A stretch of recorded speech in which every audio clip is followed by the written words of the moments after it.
I create this video for you guys under protest.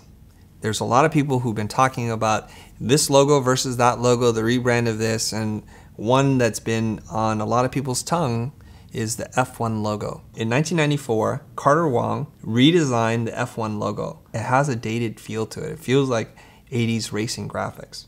So you can see here it's applied on banners, on race flags, but we're not seeing much of this extended as an identity system.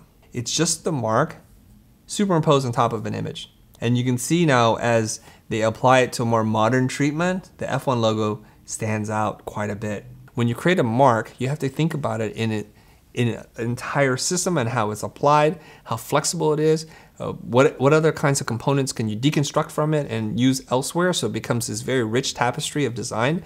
Is it the beginning of a conversation or is it a closed conversation? You're probably wondering, what else has Carter Wong done? Most of their work seems to be in the print and branding space, not necessarily in broadcast. Who designed the F1 logo? It was designed by Wieden and Kennedy. Some of the other things they've done, I don't know, this little unknown brand called Nike.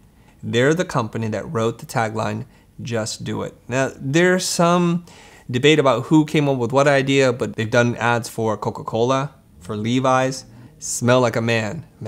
Old Spice was a brand that's on its way out. Axe body spray and Axe body lotion and shampoos and stuff really took over the market. So with this fresh marketing campaign that won a ton of awards and got a lot of attention, helped to put Old Spice back on the map. So here's the design brief. Reposition the Formula One as a forward-facing entertainment brand which works across a multitude of channels. The new logo is clearly designed with its application in mind. And part of the identity system, they came up with 3 custom typefaces. So there's F1 regular, F1 turbo, and F1 torque. They all feel like vernacular design, like they are pulled from a certain era. There's a quote here from Turley, who is the global executive creative director for design for F1. The identity is also built out of this idea that Formula One is full of logos. It's a sport of logos. And we wanted to celebrate or lean into that as opposed to trying to resist it. So here we can see that on the left-hand side, you can get in one F1 logo in the old one. Here it's repeated, or you can get one really big F1 logo on the right-hand side. So this starts to hint at how you have to design your logo based on the screen space or the printed surface area that you're able to work with. And look at how the logo fits on that champagne bottle perfectly. There's a lot of thought, care, and consideration in evolving a logo that's been around for years. What did they do? Now we can see all kinds of explorations with the negative shape one. So it's not like they went straight to this thing. They've explored a number of things. They have dialogue with the client, and then they ultimately arrive at a solution together. Now, there are a lot of people that are angry. So let's find out what they're saying. Total generic garbage. Looks like a logo for a effing startup. The new design is disgusting. It looks like a child did it. People are all excited about this thing. From Carter Wong Design, dated November 27th, so this is recent. Shame to see our F1 logo go, but it will always be part of our history, of which we are proud. We are positive and hopeful for its future. A very class act. Let's see what happens here. This arrived today. What a lovely gesture from Wieden and Kennedy. The design world's a nicer place when all appreciate each other and the work we do. So what happened here is Wieden and Kennedy, as a gesture of good faith and camaraderie and that we're all in the design world together, sent them a nice little package and said, thank you for giving us such a hard act to follow. What a classy company and classy group of people. So if the company that designed the original logo, the team behind it, they're not mad, you have to ask yourself, why are you mad? Here's what Ross Braun, F1's managing director, has to say. The new logo is much more flexible in terms of its use, especially when it comes to its application on merchandising and in the digital world. It has impact. The old logo was neither iconic or memorable.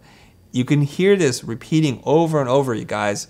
It's about the application on merchandising, which is very important to them, and its use in the digital world. I really like the new logo. It feels like a step towards a more progressive, modern brand for a business that is increasingly going to shift into entertainment space under the new ownership. Today, everybody needs to be kind of in the entertainment space and think of themselves as a media company. This is in reference to Michael Bierut, and here's the quote from him from Twitter. Most people comment on the logo launches as if they're judging a diving competition when they should be judging a swimming competition. It's like swimming laps. It's a long distance thing. You can see here that this is some generic uniform, and we're able to apply the F1 logo, and it can be repeated in a lot of different ways. You can see how it can work as a pattern, as an abstract graphic. It's really cool. Here's the Formula One car. It fits beautifully in here, and it doesn't compete against everything else that's there. The genius of the mark itself is actually for it to sort of disappear. Shapes and lines that indicate speed and power and torque, but not shout at you like, F1 logo, here I am. I don't love doing these conversations about, was the Google logo perfect? What about Dropbox? It just drives me crazy, you guys, that our creative community, we get all caught up in just one little aspect. What we don't realize is that little tip sits on a giant beast, and that beast is called the business, and they have a vision and they need to move it somewhere. And we spend all our time and energy just arguing over whether it's good or not and telling everybody our unsolicited opinion. And if we continue to do that, we're gonna be fighting for the table scraps. We're not gonna be able to make the kind of impact that we need to make within the world of business. We're going to lose the war if all we talk about is aesthetics. Thank you very much, you guys. See you next time. Like this video if you like it. Let me know what you think. Agree or disagree.